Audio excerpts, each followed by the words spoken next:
are you, so what is your role specifically then?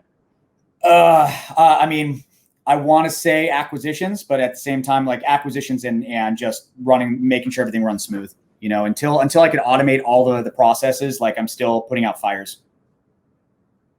Fires for what specifically?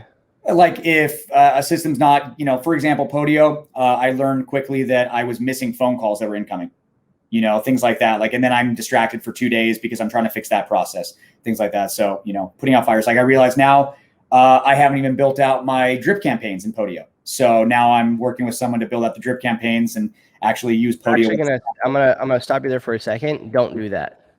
Don't do I know drip that sounds, I know it sounds, okay. I know that sounds like super off the norm, but there's a huge problem in our industry right now where the things that shouldn't be systematized are being systematized way too early on in business. Okay. Right.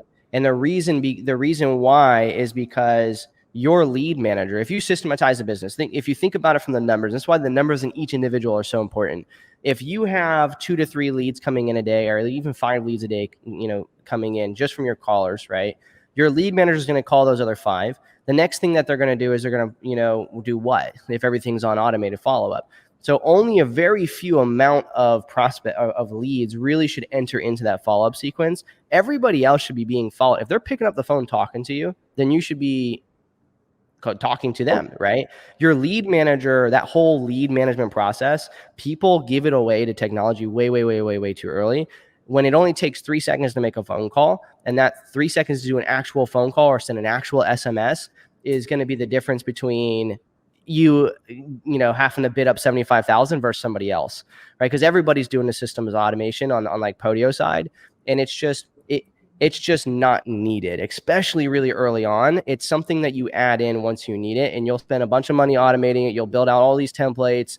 And then what will end up happening is you really have no idea what the fuck's happening to your leads because everything's happening automatically. And we don't want that. We want to keep our bead on it, and we want someone to own them. So if you're hiring a lead manager, their job out of the 200, I think you said you have right now in your system, is to know what's going on with every fucking 200. If, week by week, they're following up with maybe 15 of them at a time. My cold caller, my lead manager, sends me a report every single day. How many people got added to DNC? How many people weren't interested? How many people were sent to make an offer to? I get the report daily, right? She does 30 to 50 calls a day, depending on what type of leads they are, right? If I have 200, that's 2 days. That's like 2 or 3 days of work, 4 days of work, right?